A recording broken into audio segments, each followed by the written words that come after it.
제 기도를 들으니까 참 매우 마음 기쁩니다. 당분간 찬양은 좀 생각하도록 하겠습니다.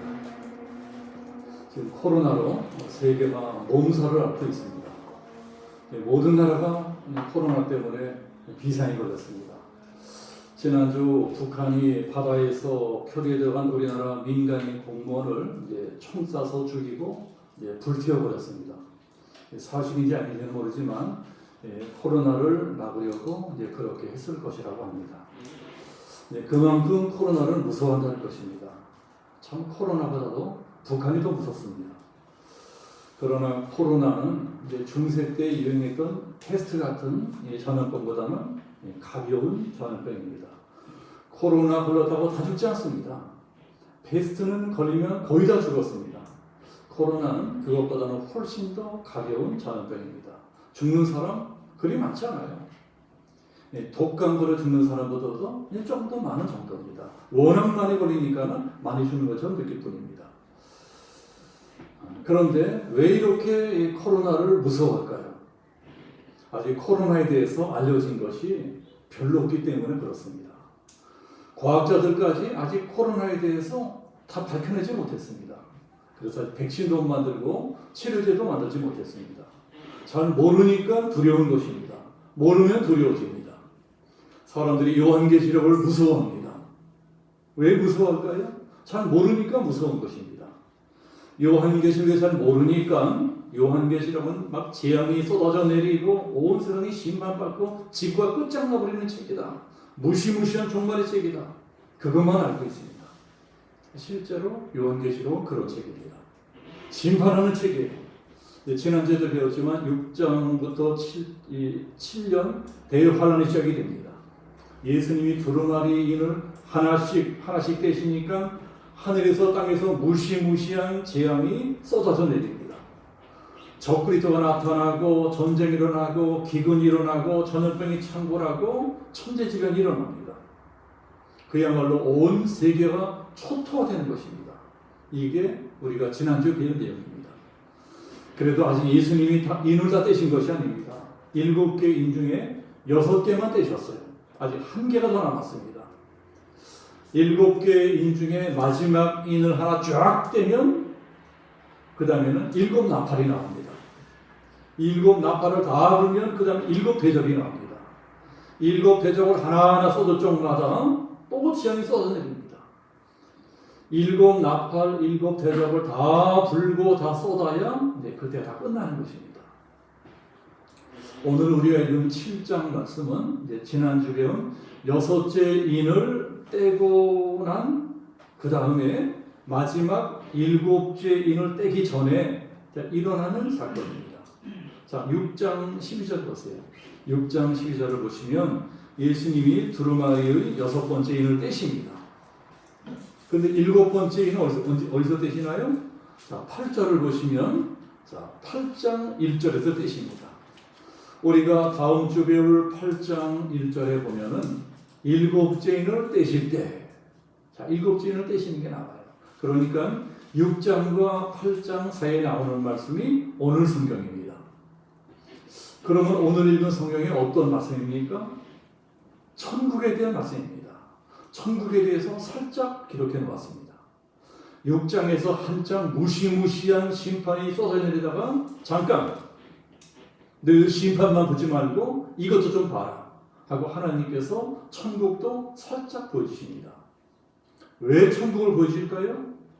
하나님께서 이 세상을 심판하시는 목적이 심판 그 자체가 아니라는 것입니다. 하나님은 우리가 다 심판당하고 다 멸망당하고 다 지옥 가고 이런 거 원하지 않으세요. 어떻게든 한 사람이라도 더 구원받고 한 사람이라도 더 천국 들어오기를 원하십니다. 그래 베드로후서 3장에도 주의 약속은 어떤 이들이 생각하는 것 같이 더딘 것이 아니라 우리들은 다 더디다 생각하죠. 예수님이 언제 오시냐? 더딘 것이 아니라 오직 주께서는 너희를 대하여 오래 참으사 아무도 멸망하지 아니하고 다 회개하기에 이르기를 원하시느니라. 그래서 지금까지 기다려주시는 것입니다. 일곱인 심판을 보여줄 때도 마찬가지입니다. 세상이 막 대립다 결단하는 와중에서도 천국을 살짝 보여주십니다. 자, 이 녀석들아, 여기가 바로 천국이다. 너희들 이 천국에 나와야 된다. 너희들 절대로 이 세상에서 심판받고 지옥 가면 안 된다. 반드시 예수 믿고 거듭나서 내가 있는 천국을 가야 된다. 7년 대환란이 시작되기 전에 반드시 들림받고 휴거되어 천국으로 다 올라와야 된다. 요한의 시대에 핍박받고 있는 기독교인들을 위해서 그 후로 오고 오는 모든 세대에서 핍박받고 고난받고 살아갈 모든 자들을 위해서, 그리고 오늘날 마지막 때를 살고 있는 우리 모두를 위해서 환난 중간에 딱 천국의 모습을 보여줄 것입니다. 이게 요한계시록을 우리에게 주신 목적이에요. 그래서 우리가 요한계시록을 배워야 됩니다. 요한계시록에서 알아야 됩니다. 요한계시록을 알면 더 이상 무서운 책이 아닌 것입니다. 오늘 말씀은 1절, 자, 2일 후에 하고 시작이 됩니다. 예수님께서 여섯째 인을 떼고 난 다음에 일어난 것입니다. 자, 이때 네 천사가 나오는데, 자, 네 천사가 뭐 하고 있죠? 땅에 네 모퉁이를 딱 붙잡고 있어요. 땅의 네 모퉁이라고 하는 것은 동서남북 사방을 뜻합니다. 그러니까 온 세상을 상징하는 것입니다. 자, 바람은 이 태풍 같은 환란을 뜻합니다. 7년 대환란을 뜻한다고 볼 수 있어요. 바람이 계속 불면 이 세상은 다 끝장나 버립니다. 환란이 계속 되어도 이 세상은 다 멸망당해 버립니다. 천사들이 이 세상을 꽉 붙잡고 있는 것입니다. 만약에 천사들이 손을 놓는다면 이 세상 그대로 끝장나고 멸망당해 버립니다. 그런데 그러지 못하게 천사들이 땅의 네 모퉁이를 딱 붙잡고 있다는 것입니다. 왜 붙잡고 있을까요? 아직 이 세상엔 더 구원받을 하나님의 백성들이 남아있는 것입니다. 아직 도물선에 남아있어요. 어차피 이 세상은 불로 심판받고 멸망되게 되는 세상입니다. 그러나 천사들이 아직 구원받지 못한 백성들을 위해서, 앞으로 구원받을 백성들을 위해서 이 세상을 딱 붙잡고 있습니다. 구원받을 사람들을 위해서 심판의 강도를 천사들이 조종하고 있는 것입니다. 자, 2절에 보면 다른 천사가 하나 더 나타나죠. 자, 이 천사가 어떤 천사인지 저자는 모릅니다. 그러나 3절 보면 우리가 하나님의 종들을 인치기까지 땅이나 바다나 나무들을 해하지 말라. 하나님의 백성들에게 인을 치기 전에 이 세상을 다 심판해버리면 안 된다는 것입니다. 그리고 인을 치시는 거예요. 자, 인을 친다고 하는 것은 다 아시죠? 도장을 치는 거예요. 도장. 이건 내 거다. 옛날에는 이 집에서 기르는 말이라든가 소의 엉덩이에 낙인을 딱 찍었습니다. 이건 내 짐승이라는 것입니다. 자, 종들도 그렇게 했어요. 종들도 인을 찍었습니다. 이 종은 내 거다. 오늘 성경에 나오는 인도 마찬가지입니다. 이 사람들은 내 백성이니 함부로 해하지 마라. 하나님이 딱 인을 치셨습니다. 인을 다칠 때까지 환난도 요구해 주시는 것입니다. 하나님이 인을 딱 쳐서 구원받을 하나님의 백성들은 보호해 주십니다. 자, 그렇게 인을 친 사람들이 몇 명이냐? 자, 4절에 보면 내가 인침을 받은 자의 수를 들으니 이스라엘 자손의 각 지파 중에 14만 4천이니. 자, 몇 명이죠? 14만 4천 명이래요. 자, 14만 4천은 어디서 많이 들은 얘기죠? 그 말도 많고 탈도 많은 14만 4천이 여기서 나옵니다. 자, 그렇다면 14만 4천 명이 어떤 사람들이냐? 이단이 다 이 말씀 가지고 사람들을 홀리고 있습니다. 여호와의 증인도 그렇고 요새 한참 꼴값 떨고 있는 신천지도 마찬가지입니다. 14만 4천은 자기들 것이라는 것입니다. 오직 자기들에게는 와야만 14만 4천에 들어갈 수 있다고 사람들을 미혹합니다. 사람들을 홀리고 있습니다. 신천지는 이단 중에도 아주 저질 이단입니다. 이 통일교 같은 큰 이단이 조폭 같은 이단이라면 신천지 같은 이단은요, 동네 양아치 같은 이단입니다. 조폭들은 동네 양아치 같은 것도 인간 취급도 안 합니다. 그런데 신천지는 동네 양아치만도 못한 그런 저질 이단입니다. 그런 이단에 세상에 20명씩이나 넘어와서 저 난리 친 거 보면 정말 한심합니다. 신천지는 이 넓고 넓은 지구 땅에 오직 자기네 본부에는 과천으로 와야만 구원받는다고 해요. 세상에. 그래서 신천지에 빠지면 집 팔고 땅 팔고 과천에 다 갖다 바칩니다. 그래서 이만희는요 아주 알토란 가서 땅 부자예요. 신천지가 14만 4천만 되면 종말이 온다고 하더니 전도를 하도 잘해서 20만 명이 넘어버렸어. 그러니까 말을 싹 바꿨습니다. 그 다음부터는 시험을 봐야 된대요. 시험을 봐서 합격하는 사람만 14만 4천에 들어간대요. 나머지 떨어진다는 거예요. 그래서 이 멍청한 사람들이 그 시험에 붙겠다고 머리 싸매고 선 공부하듯이 이만희 어려운 공부하고 있습니다. 대구에서 신천지 교인들이 그 시험 보다가 코로나 집단 감염이 일어나서 성 난리치고 결국 이만희는 깜빵에 들어가 계십니다.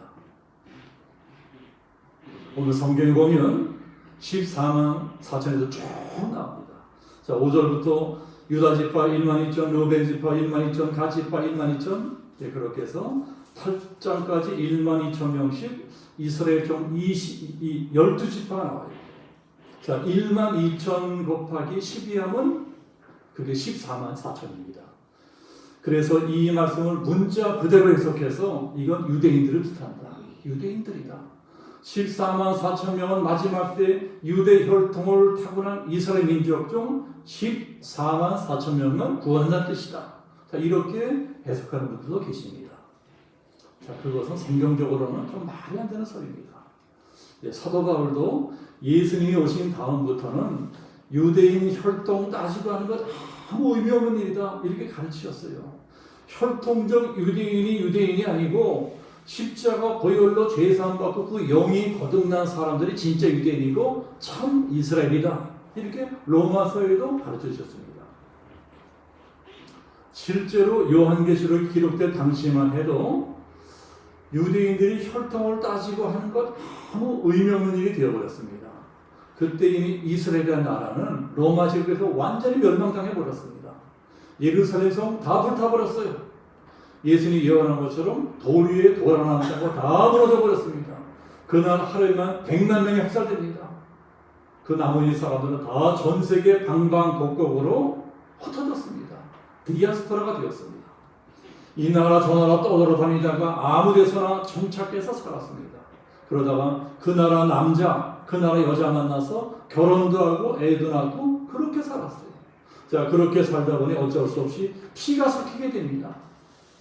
아프리카를 건너가 살게 된 사람들은 아프리카 피가 섞였어요. 유럽으로 건너가 살게 된 사람은 유럽 피가 섞였습니다. 러시아로 건너가 살게 된 러시아 피가 섞였습니다. 그 다음부터는 순수한 유대인의 혈통 따지고 하는 것 아무 의미가 없어졌습니다. 그냥 유대인 하면 유럽계 유대인, 아프리카계 유대인, 러시아계 유대인 이렇게 분류하게 되었어요. 지금 이 지구상에 구약시대의 순수한 유대인 혈통은 아예 없다고 보시면 됩니다. 2000년 혈통은 그렇게 된 것입니다. 그런데도 오늘 성경에 나오는 14만 4천 명이 문자 그대로 유대인의 혈통을 따라난 사람들이다. 이것은 성경은 너무 좁게 해석하고 있는 것입니다. 문자 그대로 이 사람들이 유대인이라는 것이 증명되려면 이스라엘 지파가 나올 때부터 이 창세기, 역대기, 이 구약 성경 나오는 이스라엘 지파의 순서 그대로 소개가 되어야 됩니다.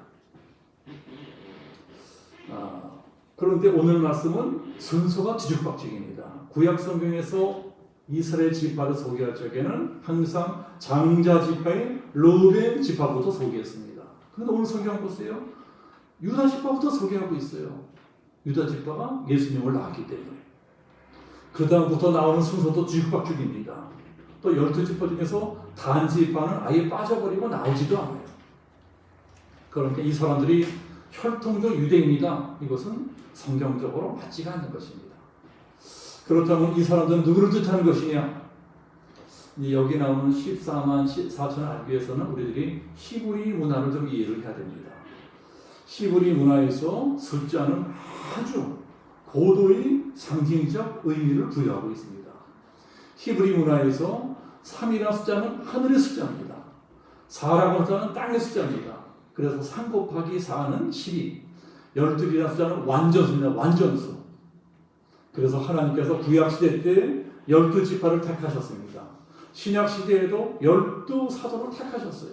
그러니까 12 곱하기 12, 144라는 숫자는 신구약세를 통틀어서 구원받게 될 하나님의 백성들 총수 전체를 뜻합니다. 또 10이라고 하는 숫자는 히브리 문화에서는 꽉 찬수를 뜻합니다. 꽉 찬수예요. 꽉 찬수인 10이 3개에 합해진 1000. 자, 1000이라고 하는 숫자는 자, 히브리 사람들에게는 이루 헤아릴 수 없이 어마어마하게 많은 수를 뜻합니다. 셀 수가 없는 많은 수예요. 그러니까 오늘 성경에 나오는 14만 4천이란 창세 이래 마지막 종말의 때에 이르기까지 구원받게 될 모든 사람들 뜻한다. 자, 우리들이 이렇게 봐야 될 것입니다. 창세 이래 최후 심판을 앞둔 지금 이 시점까지 그동안 구원받은 모든 하나님의 백성들이 9절과 10절을 보면 천국 하나님의 보좌 앞에 다 모여서 있습니다. 이 사람들 중에는요, 앞으로 천국 들어가게 된 우리들까지 포함되어 있다고 보시면 됩니다. 예수님 오시기 전에 우리가 먼저 세상을 떠난다면 우리도 천국 들어가서 그 자리에 들어가 있을 수 있는 것입니다. 이 자리에 계신 모든 성도님들이 다 한 번도 빠짐없이 천국 들어가게 되시기를 예수님 이름으로 축복합니다. 천국에 있는 모든 백성들이 하나님을 경배하고 찬송하고 있습니다. 아마 그 숫자가 어마어마하게 많았을 것입니다. 그 어마어마하게 많은 사람들이 다 행복하고 풍요롭고 넉넉하게 살고 있어요. 천국의 규모는 우리가 상상하지 못할 정도로 어마어마할 것입니다. 하나님은 우주를 만드신 분이에요. 우주보다 크신 분입니다. 천국은 무한대입니다. 우리들이 앞으로 천국 들어가면 할 일이 무궁무진해요. 천국을 위해서 일하는 것입니다. 천국은 놀지 않아요. 일하는 것이 천국입니다. 이 좁아터진 지구에 살고 있는 우리 상상적으로서는 짐작도 할 수 없는 어마어마한 규모가 천국이다. 자, 그런데 9절 말씀 보면 14만 4천 말고도 이제 또 다른 사람이 나온 것을 볼 수가 있습니다. 자, 9절 보면 이 일 후에 내가 보니 각 나라와 족속과 백성과 방언에서 아무도 능히 셀 수 없는 큰 무리가 나와서 흰옷을 입고 손에 종려나무 가지를 들고 보좌 앞과 어린 양 앞에 서서 이 사람들은 14만 4천과는 또 다른 무리들인 것 같아요. 14만 4천의 숫자가 상징하는 사람들은 이미 구원받아 천국 들어가게 되는 모든 사람들 뜻하는 것이고 이 사람들은 아마 새로 들어온 사람일지도 모르겠어요. 그래서 이 사람들이 누굴까요? 자, 이 말씀도 신학자들마다 해석이 다 다릅니다. 이 사람들은 다른 사람들이 아니고 14만 4천과 같은 사람들이다. 이렇게 보는 신학자도 있습니다. 그러나 14절을 보시면 자, 14절 천사가 사도 요한에게 이 사람들은 큰 환난에서 나오는 자들이다. 가르쳐주신 걸 나옵니다. 큰 환난이래요. 구별해 놓았습니다. 이것은 어떤 특정 시대, 특정 사건을 뜻한다고 봐야 됩니다. 저는 그래서 이 말씀이 7년 대환란 시대를 뜻한다고 봅니다. 그렇다면 이 사람들은 7년 대환란을 전후해서 구원받은 사람들일 수 있는 것입니다. 만약에 7년 대환란 전이라면 7년 대환란이 시작되기 직전에 휴거된 성도들일 수 있을 것입니다. 7년 대환란도 일어나기 전인데 무슨 환란 가운데서 구원받아서 그러느냐? 자, 우리들은 이것도 생각하셔야 됩니다. 환란이 뭐 꼭 7년 대환란 여기 땅 하고 시작되어서 딱 시작되는 것이 아닙니다. 그 전에도 이미 이 세상은 심각한 환란을 당하게 됩니다. 사실 지금도 우리들은 이 코로나라고 하는 이 작은 환란을 당하고 있잖아요. 이 환란도 7년 대환란과 비교할 수는 없겠지만 우리로서는 심각한 환란입니다. 지금 미국 사고는 산불로 나뉩니다. 미국 남부는 허리케인으로 초토화되었대요. 중국은 홍수로 초토화되었습니다. 유럽 각국은 갑자기 폭염이었다가 폭설이었다가 난리법석입니다. 지금 전 세계 기상기관으로 환란을 당하고 있습니다. 앞으로 점점 심해질 것입니다. 이렇게 전 세계는 7년 대환란에서 나가고 있는 것입니다. 그래서 앞으로는 점점 살기 힘들어질 것입니다. 우리들도 우리들의 미를 비관적으로 보죠. 성경도 비관적으로 보고 있습니다. 우리 믿는 사람들도 점점 더 환난을 당하게 될 것입니다. 핍박도 받게 될 거예요. 예배도 드리지 못할 것입니다. 지금도 마찬가지 아니에요? 비록 코로나 때문이라 할지라도 우리는 지금 예배 드리는 것도 일일 통제받고 감시를 받고 있습니다. 이제까지 한 번도 이런 일이 없었어요. 그러니 앞으로는 또 어떤 일이 벌어질지 모르는 것입니다. 7년 대환란 직전에는 그 환란이 더 어마어마한 것입니다. 그래서 우리들이 더 이상 견디지 못할 때 그 환란이 견디지 못할 정도로 극심할 적에 하나님 우리 구해 주십니다. 휴거시키십니다. 하늘로 불러올리세요. 전 세계적으로 그때 휴거되는 사람 숫자가 어마어마할 것입니다. 9절 말씀 보면 각 나라와 족속과 방언에서 능히 아무도 셀 수 없는 큰 무리가 나왔다 그래요. 전 세계적으로 동시다발적인 휴거가 일어나는 것도 알 수가 있습니다. 만약에 이런 일이 일어났다면 자, 이 자리에 계신 분은 다 휴거되셔야 됩니다. 그때는 한 분도 이 땅에 남아 계시면 안 돼요. 그 다음에는 7년 대환란이 시작되기 때문에 그렇습니다.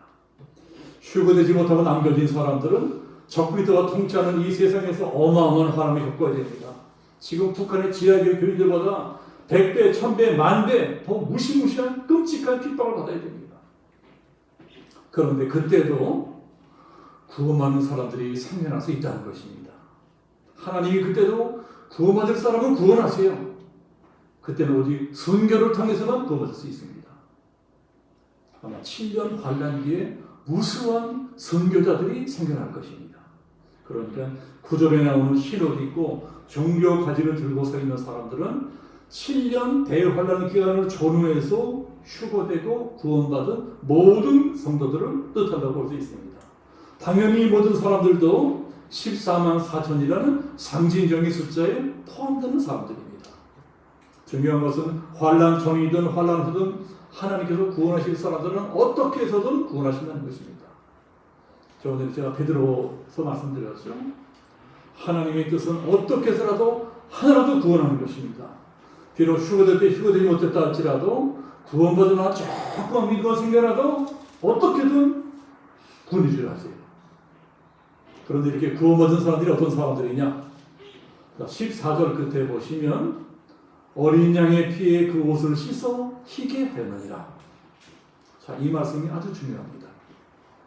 어떤 사람들이 구원받는다고요? 어린 양의 피에 옷을 씻은 사람들이에요. 예수님의 보혈을 믿고 내 죄를 회개한 사람들입니다. 예수님께서 나 같은 죄인을 살려주시려고 십자가에 있어 몸짓고 피 흘려주셨다. 이 보혈 공로 믿고 의지하는 사람들. 자, 우리도 그런 사람이죠. 우리도 보혈 공로를 믿고 있습니다. 우리들이 예수님의 보혈의 공로를 믿고 날마다 내 안에서 독버섯처럼 생겨나는 죄를 단호하게 끊어야 되는 것입니다. 죄와 싸우는 거예요. 그것이 옷을 찢는 것입니다. 옷은 우리들의 행실을 뜻합니다. 우리들은 태어나는 순간부터 옷을 입고 살아갑니다. 죽을 적에도 수 입고 죽어요. 이 옷을 입고 다니면서 우리는 일생 동안 무수한 죄를 짓고 삽니다. 어린 양의 피로, 예수의 피로 그 죄를 씻으라는 것입니다. 그리고 다시는 죄 짓지 않고 죄와 싸우라. 지금 이 코로나 시대에도 우리가 신앙생활이 이렇게 어려운데 대환란 시대에는 얼마나 더 어렵겠어요. 그러나 그때도 구원받으려면 어린 양의 피로 씻어야 됩니다. 예수님의 보혈로 내 죄를 회개해야 됩니다. 믿음을 지켜야 되는 거예요. 오늘 우리도 다른 걸로 구원받는 것이 아닙니다. 오직 예수의 보혈로 구원받는 겁니다. 어린 양의 피로 구원받습니다. 나는 예수님의 보혈 공로 믿습니다 하는 분들만 아멘 하세요. 자, 이걸 믿는 사람들이 인천인 사람입니다.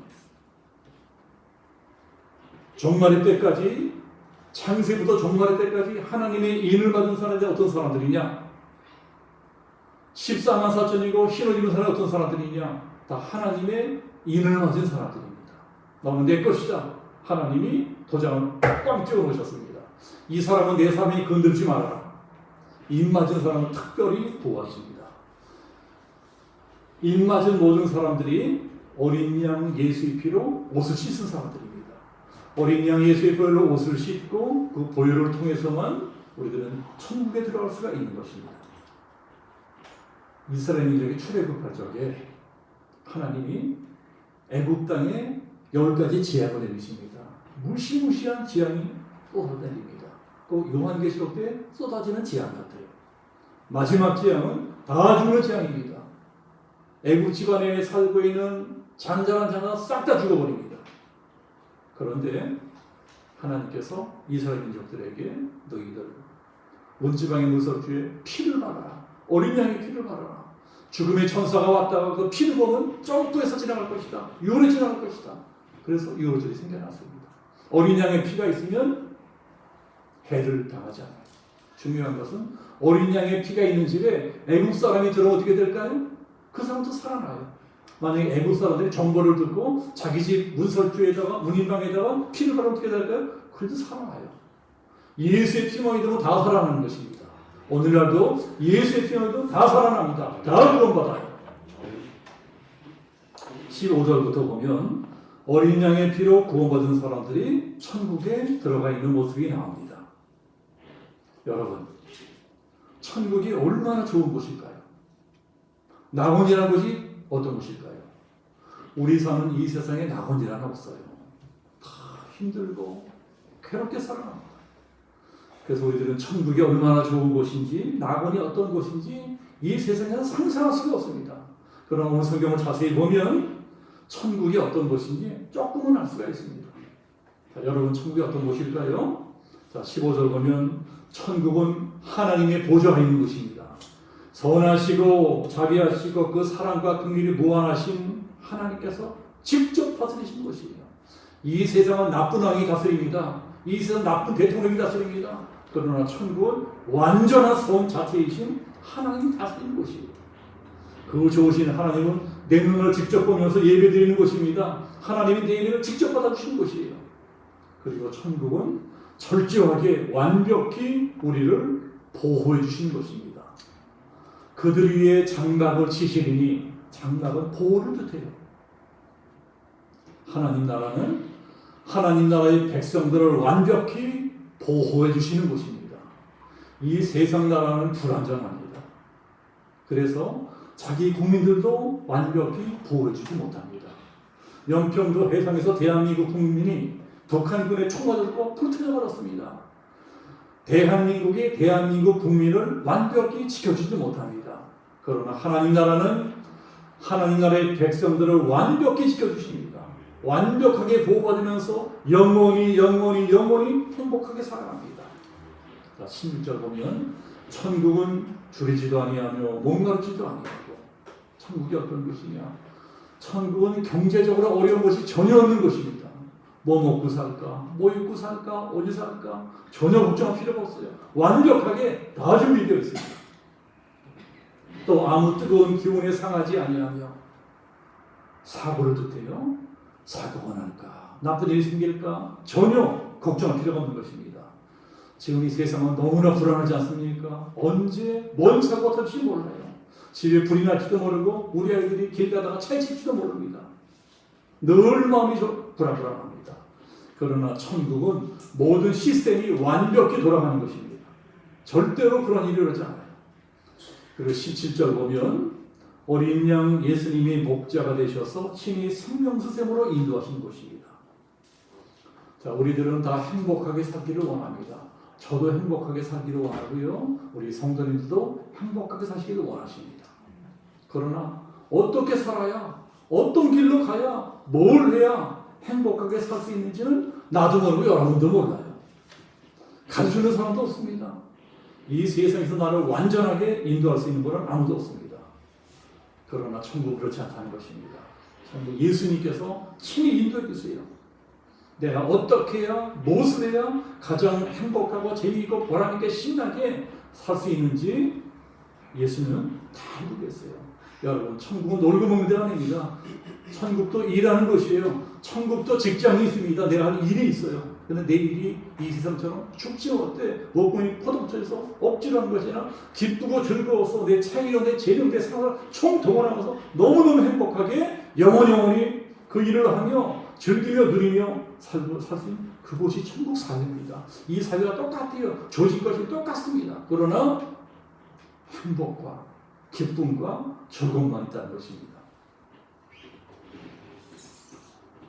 예수님께서 그 길로 인도하시고 그 길에 해주십니다. 그러고 사니까 너무너무 행복한 것입니다. 생명수가 샘솟다는 것 같아요. 또 천국은 무엇보다도 눈물이 없는 것입니다. 이 세상은 눈물이 많습니다. 이 자리에 앉아계신 성도님들도 일생 살아오시면서 눈물 많이 흘리셨을 것입니다. 눈물 많은 것이 이 세상입니다. 그러나 천국은 눈물이 없습니다. 우리가 이 세상 떠나서 처음 천국에 들어가서 보면 야, 천국이 이렇게 좋은 곳이란 말이냐? 너무 좋아서 이 세상에서 고생하면서 생각하면 눈물이 납니다. 예수님께서 눈물을 씻어주신대요. 울지 마라. 이제는 울 일 없어. 이제부터는 영원히 즐겁고 행복하게 살 일만 있는 거야. 우리 눈에 눈물을 씻어주는 건 거기가 천국이라는 것입니다. 그렇게 환난 시대를 살아가는 성도들이 얼마나 더 고생을 많이 했겠어요. 그래서 예수님께서 눈물을 씻어주십니다. 얘야, 울지 마라. 고생 다 끝났어. 여기는 천국이야. 다시는 울 일 없어. 고생할 거 없어. 이제부터는 영원히 즐겁고 기쁘게 행복하게 살아가면 되는 거야. 눈물을 씻어주십니다. 여러분, 이런 천국 가고 싶지 않으세요? 다 천국 가셔야 됩니다. 그러려면 우리 어린 양의 피로 우리 옷을 씻어야 됩니다. 내 죄를 씻어야 됩니다. 날마다 내 죄를 회개하면서 깨끗하게 살려고 해야 되는 것입니다.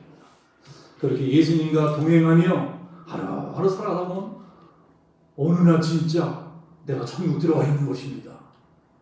천국 들어가서 세상에 내가 진짜 천국 들어갔네. 내가 진짜 천국 갔네.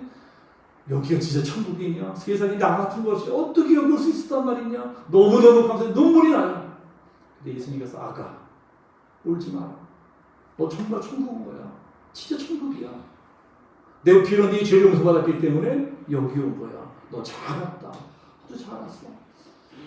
이제부터 나하고 여기서 영원히 살자. 내 눈에 눈물을 씻어주실 것입니다.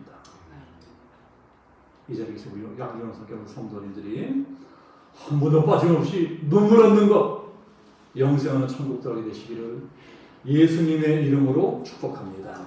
네. 기도하겠습니다. 아버지 하나님, 요한계시록을 통해서 하나님의 진정한 의도가 무엇이냐? 하나님 우리를 멸망시키고 심판하여 지옥 보낸 것을 원치 않으시고 하늘로도 구원받고 영생하는 천국 들어가기를 원하셔서 우리에게 오늘도 요한계시록을 통해 하나님의 마음을 가르치고 계신다. 하나님의 마음을 깨닫고 죄로움을 든 내 마음을 예수님의 보혈로 씻고 깨끗하게 하나님과 동행하며 살아가기를 원합니다. 이 험난하고 눈물 많은 세상 살아갈 적에 눈물 없는 것, 영원한 행복과 기쁨만 있는 것, 천국을 바라보며 우리 양주명석의 모든 성도들이 이 한 주간도 승리할 수 있게끔 우리 모두를 축복해 주옵소서. 감사를 드리오며 예수 그리스도 이름으로 기도합나이다. 아멘.